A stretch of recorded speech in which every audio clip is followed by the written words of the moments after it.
Buen día, ¿cómo están?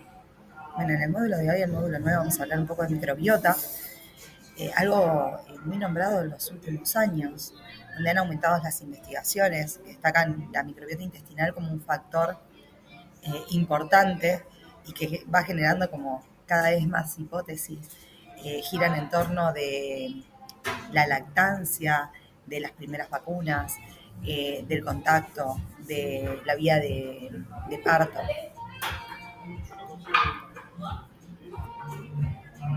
Sabemos que la microbiota es la cantidad de microorganismos que componen nuestro cuerpo, que viven en armonía, ¿sí? Estos microorganismos están compuestos por virus, bacterias, hongos, parásitos, arqueas, y son alrededor de 100 millones de microorganismos. Superan muchas veces el número a las células que tenemos en nuestro cuerpo, incluidas más de 1000 especies. Pensemos que la mitad de nuestras heces o de nuestra materia fecal consiste en microorganismos que viven en nuestro sistema digestivo. El microbioma intestinal pesa alrededor de 2 kilos, podemos decir que es como nuestro carnet de identidad.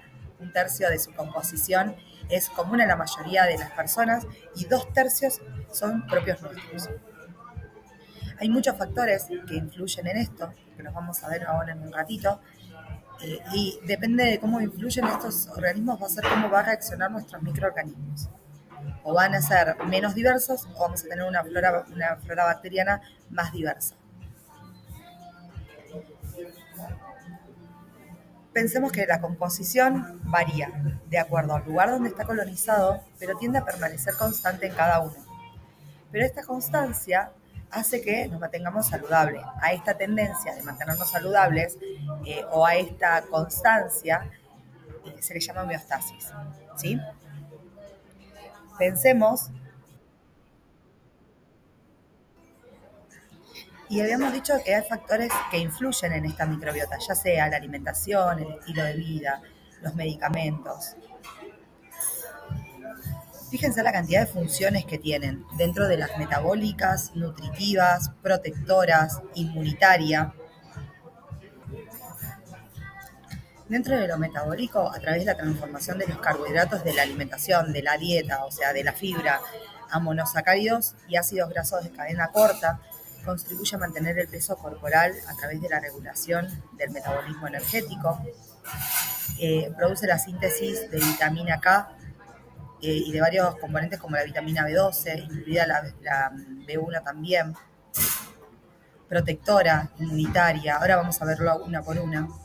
Fíjense en esta imagen donde tenemos que sería una función metabólica, la tenemos en el 1 con el pasaje de los nutrientes, absorción, una función de barrera que deja que no pasen toxinas, una función de defensa a través del desarrollo del sistema inmunológico y la función de mantenimiento para mantener la maduración del tubo digestivo. Esto serían las células del intestino que forman, fíjense que están como selladas, hay uniones dentro de estas. Cuando hay una disbiosis, que hay una alteración en la composición, lo que hacen estas células a veces se pueden abrir y pueden pasar determinadas sustancias y toxinas, eso se le llama permeabilidad intestinal, lo vamos a ver quizás un poquito más adelante. Dentro de las metabólicas, pensemos que la microbiota tiene enzimas que transforman los carbohidratos de la fibra dietética en el intestino, que no se puede digerir ni absorber, en monosacáridos y ácidos grasos de cadenas cortas, que son la fuente principal de energía de los colonocitos y tienen un efecto antiinflamatorio. Estos ácidos grasos de cadena corta en el colon y en la sangre son importantes en la regulación inmunitaria y en el mantenimiento de la homeostasis. También puede participar en el metabolismo energético a través de la energía obtenida de la dieta, en la regulación del almacenamiento de la grasa corporal, en la regulación de la lipogénesis, es decir, de la fabricación de grasa, y en la regulación de la beta-oxidación, es decir, la oxidación de los ácidos grasos. Dentro de esto, entonces, decíamos que metaboliza sustratos, que aquellos nutrientes que no son digeridos mediante procesos de fermentación, sería la fermentación de hidratos de carbono no digeribles, el manejo del peso corporal y la síntesis de vitaminas, que las vamos a ver también dentro de lo nutritivo. Fíjese que Dentro de lo nutritivo tenemos la síntesis de vitamina K y vitamina D, que es lo que estoy tomando en este momento. Participa en la síntesis también de B12, B6, B1, B3, ácido fólico. Estas vitaminas son fundamentales y son importantes en distintos procesos metabólicos que va a llevar nuestro cuerpo. Por ejemplo, en el ciclo de Krebs. El ciclo de Krebs, que se produce después de la glucólisis, que es para obtención de energía, una de las cosas que tiene es que necesita de estos cofactores, vitamina B1, B6, ¿sí? B3. Entonces, va a ser importante y es importante saberlo y es importante tener en cuenta de que esta microbiota lo puede sintetizar. Ahora, dentro de la inmunitaria, que también es un factor importante y una de las funciones importantes, que la colonización en realidad bacteriana lo que hace es aumentar rápidamente el número de linfocitos, los centros, los folículos, los ganglios, mientras que los niveles de inmunoglobulinas se normalizan y hace que no sea un proceso tan inflamatorio. Fíjense que la mucosa del epitelio, en realidad intestinal, lo que hace es cumplir como una barrera, es lo que veíamos acá. En eso cumple como una barrera para diferenciar aquello que es patógeno de lo que no es patógeno. ¿Qué digo con esto que es patógeno o no patógeno? Aquello que no es patógeno es algo que es propio de mi cuerpo y aquello patógeno es que el cuerpo lo reconoce como ajeno, ya sea un virus, una bacteria, un parásito. Y no podemos dejar de hablar de inmunidad sin referirnos a los distintos tipos de inmunidad que tenemos en el cuerpo. Dentro de estos tenemos... Entonces, no podemos dejar de hablar de inmunidad cuando nos referimos a esto. Y tenemos que decir que, fíjense, el primer mecanismo que tenemos es la inmunidad innata. Es rápido, es el primer sistema de defensa que tenemos. Es inespecífico. A través de receptores no se detectan los componentes. O sea, fíjense que dura las primeras 12 horas.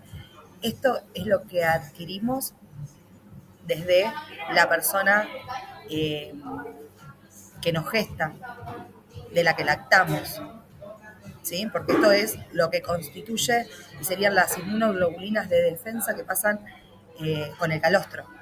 Entonces, fíjense la importancia de este tipo de inmunidad. Lo que tenemos con esta inmunidad es que, si bien es rápida, no tiene memoria. Entonces, cada vez que entra un agente patógeno, va a reaccionar de la misma forma.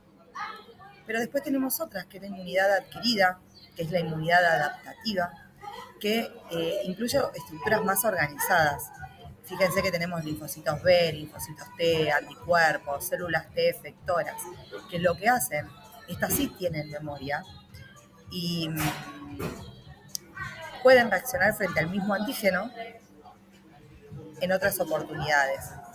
Entonces viene un agente distinto, no sé, llámese un virus, y lo reconozco como ajeno.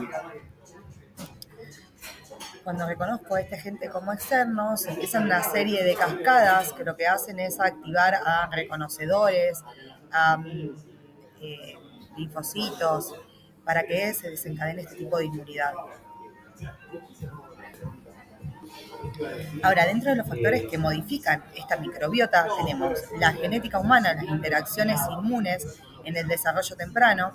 Fíjense que la composición en realidad es única de cada individuo y habíamos dicho que se diferencian entre individuos también, sobre todo en un 2/3, ¿no? El tercio era similar a todos, pero 2/3 eran propio de uno. También tenemos el microambiente corporal. Durante poco tiempo del nacimiento, en realidad los recién nacidos están expuestos a microorganismos de la persona que los gesta o que lacta, y ambientales que inician como el establecimiento de microbiomas, ¿no? Intestinales. Durante el primer año de vida se estima que entre 1013, 1014, alrededor de 1000 microorganismos que corresponden a entre 500 y 1000 especies colonizan el tracto gastrointestinal. Y después, desde del destete, la microbiota intestinal se establece firmemente. Estamos alrededor de los 3 años. Por lo que sugiere al menos la bibliografía, donde nuestro sistema inmunológico, nuestro sistema digestivo está más maduro. No sé si recuerdan, por ejemplo, en las alergias a proteína de leche de vaca, generalmente después de los 2 años, 3 años, es cuando se empieza la reintroducción y tiene que ver justamente con esto, con la maduración del sistema digestivo para soportar eso. Cuando hablamos esto del microambiente corporal, hablamos que el microbioma en realidad sigue trayectorias específicas al sitio donde se encuentra, ¿sí? Ya sea la piel, por ejemplo, muestra variaciones en la composición y en la estructura, pero a través de diferentes sitios. No es lo mismo la de la piel que la microbiota intestinal. Entonces, ahí ya también tenemos diferencias. En cuanto a la alimentación o la dieta, la evidencia lo que dice es que posee efectos en la composición de este microbioma, dependiendo si yo, como digo, soy una persona que vivo al consumo de ultraprocesados, o tengo una alimentación basada en plantas, o si tengo una alimentación saludable. ¿Sí? Pensemos que hay moduladores positivos y negativos de la microbiota. Moduladores positivos significa que potencian esa microbiota, que la hagan más diversa. Y estamos hablando de fruta y verdura. Por lo tanto, cuando hablamos de personas que están con una alimentación plant-based o basada en plantas, quizás estemos hablando de una microbiota más diversa, ¿no? Obviamente también depende de la diversidad de alimentación que tiene esa persona. Ahora, los antibióticos dentro de los microbiomas tienen un efecto negativo, ¿sí? Parece que no es resistente el microbioma intestinal adulto a la administración repetida de antibióticos. El mismo antibiótico lo que puede hacer es afectar de manera diferente dependiendo del resto, pero cuando yo doy un antibiótico, barro todo tipo de bacterias, no solamente las malas, también barro buenas. Entonces, la administración de antibióticos siempre va a ser un cambio en la composición de nuestro microbiota. Y el estilo de vida también, porque no es lo mismo hacer, por ejemplo, una cohabitación de mascotas o con los perros, tiene estadísticamente una asociación significativa a la composición del microbioma. Es más diversa. Lo mismo que realizar actividad física, que también ayuda a reducir la inflamación. Entonces, todos estos cambios van a hacer que nuestro microbioma y nuestra microbiota sea mucho más diversa. ¿Qué es lo que nos da esta diversidad o qué es, en qué nos favorece esta diversidad? Y en realidad lo que tiene que ver es que vamos a estar mejor preparados para hacer frente a las enfermedades o a cualquier agente patógeno que se nos establezca. Probablemente vayamos a tener menos sintomatología, que tenga que ver quizás con una permeabilidad intestinal o con una disbiosis, esa alteración de la composición de las bacterias de nuestro microbiota, que pueden llegar a generar distensión abdominal, pueden llegar a generar diarreas, constipación, gases, eructos, dolores de cabeza y un montón de sintomatología, que también no solamente son estos factores los que modifican esto dentro del estilo de vida, pensemos que también entra la gestión del estrés y también el descanso, que son fundamentales para el establecimiento de esta microbiota. En el caso del sueño, por ejemplo, la privación del sueño se correlaciona o está relacionada con cambios en el microbioma intestinal por una mayor proporción de algún tipo de bacterias, que en realidad son firmicutes. Y hay coriobacteriae, que están asociadas también con la pérdida de sueño. O sea, fíjense que el estrés también aumenta la permeabilidad, eso que decíamos hoy de las células que están unidas entre ellas dentro del intestino.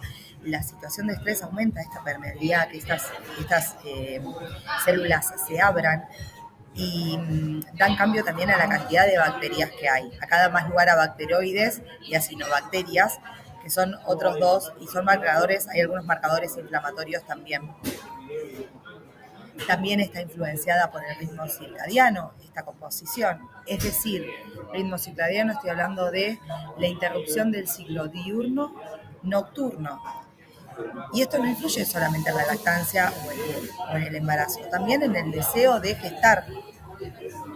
Pensemos que una persona que está estresada, que tiene un mal descanso nocturno, no tiene síntesis de melatonina. La melatonina interfiere tanto en el descanso como en la síntesis de los ovocitos y espermatozoides. Entonces, es como todo un ciclo vicioso. Por eso es tan importante, hoy ya no se habla, cuando hablamos de tratamientos integrales, y tienen que ver con esto. A mí cuando viene una persona al consultorio, lo primero que le digo es, ¿cuánto estás durmiendo? ¿Estás descansando? ¿Cómo sentís que estás gestionando tu estrés? Haces meditaciones, caminás, haces actividad física. Pensemos que esto es parte de un tratamiento. Los tratamientos no son solamente medicación, es un abordaje integral. Y esto es fundamental poder abordarlo. Lo que sí es importante destacar es que este microbioma humano lo que demuestra es una enorme plasticidad, ¿no? Al mismo tiempo, porque por un lado es robusto en largos periodos de tiempo y en respuesta en muchos tiempos hay variables. Entonces también tiene esta capacidad, esta plasticidad para adaptarse al medio en el que uno lo está exponiendo. Y decíamos que en el caso de la genética, la composición es única de cada individuo y las diferencias entre individuos son mayores que las diferencias bioquímicas típicas que pueden surgir dentro de una persona a lo largo del tiempo. Por ejemplo, los gemelos idénticos son apenas más similares entre sí en la composición y estructura microbiana que los gemelos no idénticos. Esto lo que nos dice es que el efecto del genoma humano es limitado y que la mayor parte del ensamblaje de esta comunidad microbiana puede estar relacionada por factores ambientales, más que por la genética propiamente dicha. La colonización, y la selección de especies, en realidad, durante los primeros años depende de la exposición a microorganismos de la persona gestante o de la persona que amamanta y de los ambientales, y a partir del destete decíamos que hay como una estabilización de este microbiota para llegar a ser único en la vida, pero modificable de acuerdo a las decisiones que uno vaya tomando. Y en cuanto a la interacción con el sistema inmunológico, decíamos que existe una relación bidireccional, o sea, en dos direcciones, dinámica entre el microbioma y el sistema inmunológico. Alrededor del 10% de la variabilidad de la respuesta inmune se asocia con interacciones microbianas. Entonces también es lo importante de estudiar ambos componentes en conjunto.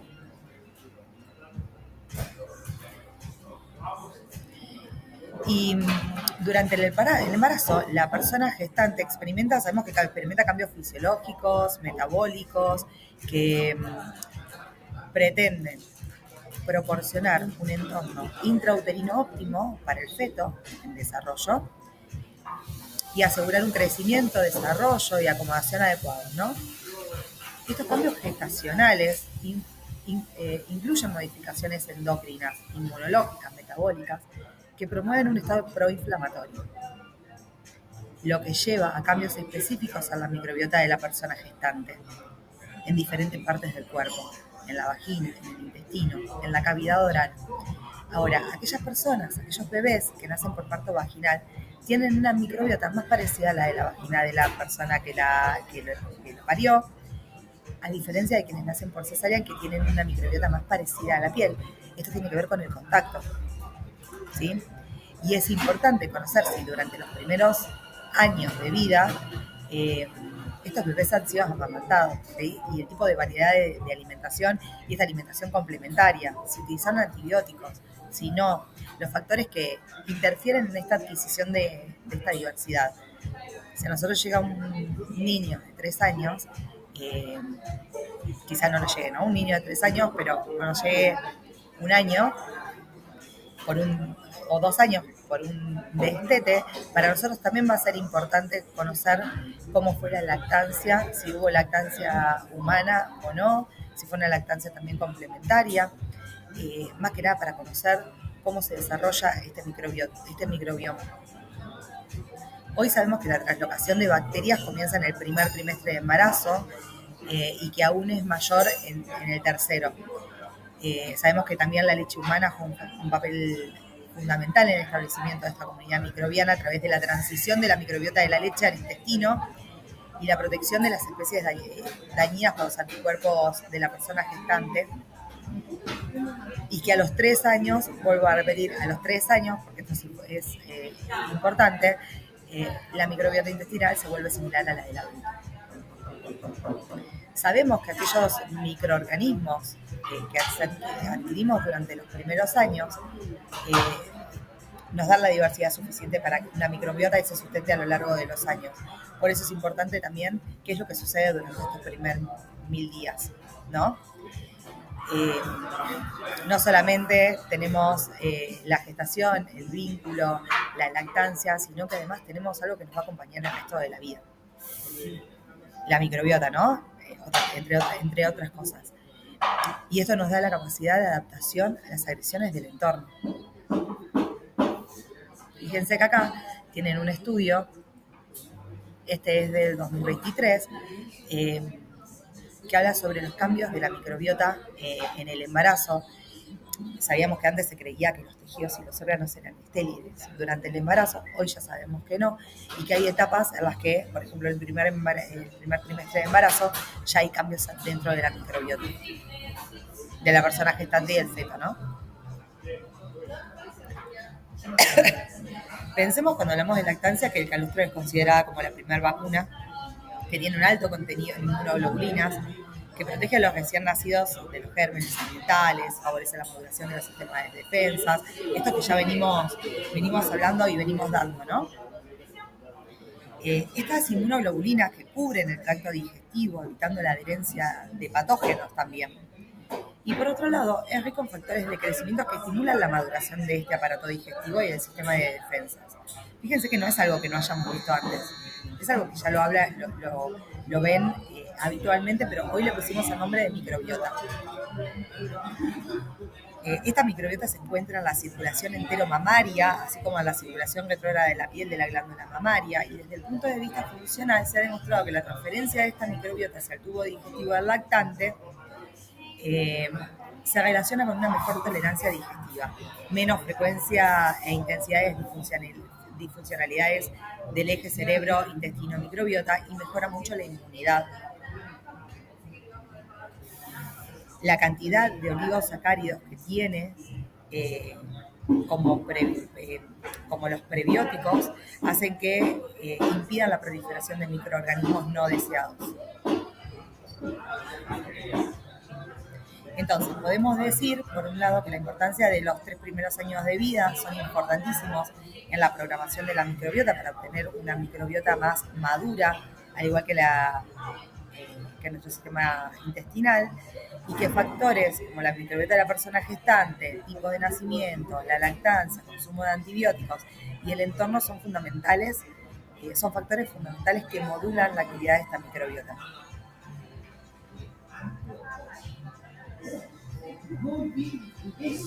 Cuando se comparan los microbiomas en un sitio corporal determinado, los individuos o las personas lo que hacen es se evalúa como una diversidad microbiana dentro de la población, ¿no? Decíamos que durante el desarrollo cada parte o cada sitio corporal va a tener como una colonización de bacterias específicas. Hablábamos de la piel, que mostraba como una estructura distinta a la del intestino, ¿sí? Quizás la de la piel de los brazos sea similar a la de la piel de las piernas, pero distintas a las del intestino. Esto hace que esta microbiota también sea la configuración de la individualidad, ¿no? De que cada persona desarrolle un perfil microbiano único en estos sitios. Ahora, si bien el microbioma es un ecosistema, sabemos que es viviente y que en consecuencia cada uno de sus componentes va modificándose, sufre fluctuaciones de acuerdo al crecimiento y a la supervivencia de estas bacterias, los cambios ya sea en la alimentación, por ejemplo, pueden afectar profundamente la estructura de esta comunidad bacteriana. La limpieza puede ser otro de los factores que la alteran. Ahora, sin embargo, ambos casos, tanto la estructura original de la microbiota, reaparece cuando se reanudan las condiciones. El microbioma, por ejemplo, vaginal, tiene un grado de estabilidad similar al microbioma de la piel, a diferencia del intestino, que suele ser el que más se modifica. Y en este sentido, las variaciones también de la microbiota vaginal en la mujer, por ejemplo, o en las personas que menstruan, ocurre entre días y semanas, y la menstruación y el embarazo suponen también un establecimiento de microbiomas similares, pero diferentes entre distintos grupos. Fíjense como cualquier cambio, si bien a nivel poblacional hay un tercio similar, y tratamos de que sea mantenido en el tiempo, cualquier cambio extra que nosotros podamos llegar a generar puede ser un factor limitante o un factor predisponente a que aparezcan algunas enfermedades. Bueno, esto es lo que estábamos viendo recién en cuanto a los efectos a largo plazo, la composición microbiana del intestino, en los efectos a corto plazo. Generalmente, salvo que haya extremos en la dieta, suele ser similar, y va a depender de la composición de este microbioma de todo lo anterior, ¿sí? Todos los años de la forma en la que yo me fui alimentando. Esta modificación en la alimentación es una intervención de bajo riesgo, en realidad, con el potencial de ajustar, digamos, este microbioma. No es que lo vamos a generar malestar si modificamos cambios, si realizamos cambios en la alimentación. Todo lo contrario, la modulación de una dieta es una oportunidad ideal para que una intervención de bajo riesgo cambie el microbioma. Por eso esta vía de investigación puede generar nuevas estrategias terapéuticas. De hecho, para afecciones de las cuales ya se ha demostrado que el microbioma intestinal y los productos metabólicos son causantes de enfermedades. No sé si escucharon hablar del proyecto Microbiar. En realidad es una alimentación basada, se basa sobre todo en alimentación basada en plantas, en pacientes, después se lo subo al proyecto, en personas con diabetes, y cómo cambia este microbioma, esta microbiota, de acuerdo a la alimentación que están teniendo estas personas. Y en base a eso, la disminución o no de la enfermedad, y si es posible la remisión, ¿no? Fíjense las cosas, lo importante que es esto.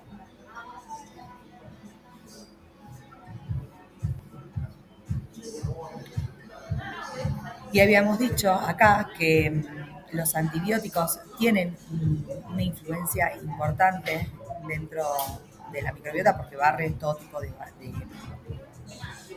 microbiota, de bichos, todo microorganismo que podamos llegar a tener, sea bueno o sea malo. No es que haga una distinción, sino que los elimina directamente. Y entonces es importante saber que la exposición temprana a estos antibióticos puede alterar este microbiota, ¿no? Este microbioma. Está asociado también a mayor riesgo de obesidad, de asma, de enfermedades inflamatorias y otros trastornos en etapas posteriores de la vida. Acá sabemos que el antibiótico continúa siendo el principal fármaco utilizado en pediatría, lo cual puede generar diversas susceptibilidades a todo esto. Si reduce esta diversidad, es probable que esté más relacionada con la inflamación y mayor riesgo de tener enfermedades.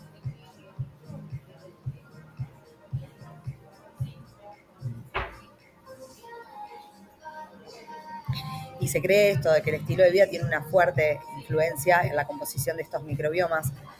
Habíamos dicho la cohabitación también con mascotas. El ejercicio puede influir en reducir la inflamación. La privación de sueño está asociada al aumento de espiromielitis, que es lo que habíamos visto. El estrés aumenta la permeabilidad intestinal y cambia esta composición. La profesión, la exposición ambiental, las interacciones o no sociales. Un cafecito, un matecito. Como venimos hasta acá, ya terminamos, y después vamos a seguir con las actividades y la actividad sincrónica. Y fíjense que cuando hablamos de sueño y hablamos de microbiota, la restricción del sueño a menos de 6 horas con un lapso mayor a 4 días consecutivos ha reflejado ser perjudicial en lo referente a la función cognitiva, al rendimiento, al estado de ánimo, regulación del apetito, al metabolismo de la glucosa y a la función inmune. Mientras que la evidencia actual indica que los adultos deben dormir 8 horas por noche para evitar un déficit neuroconductual. ¿Alguna de ustedes duerme esto? 8 horas. Interesante, ¿no? Y por último, hay enfermedades que son inducidas por el sistema digestivo, la disbiosis, por ejemplo, y afecta a varios. Esto es la desregulación entre las bacterias buenas y las bacterias malas, ¿sí? Hay un predominio de bacterias malas. Y esto lo que produce es un funcionamiento distinto de este sistema digestivo. Pero fíjense que cuando nosotros hablamos de disbiosis, hablamos de sistema digestivo, compromete la barrera intestinal, reduce el moco que hay dentro de las células para que capten a estos patógenos, las uniones celulares, hay citoquinas inflamatorias dando vueltas, favorece la obesidad, favorece la diabetes, la hipertensión, promueve la neuroinflamación, el deterioro de la cognición, esto de las lagunas mentales, el déficit de atención. Entonces tenemos un montón de factores que están modificados por nuestra microbiota y por nuestro sistema digestivo. Entonces es importante poder abarcar dentro de una mirada integral todos estos factores. Bueno, hasta aquí llegamos con la clase. Tenemos una actividad, le subí bibliografía y nos vemos el otro sábado. Que tengan lindo fin de semana.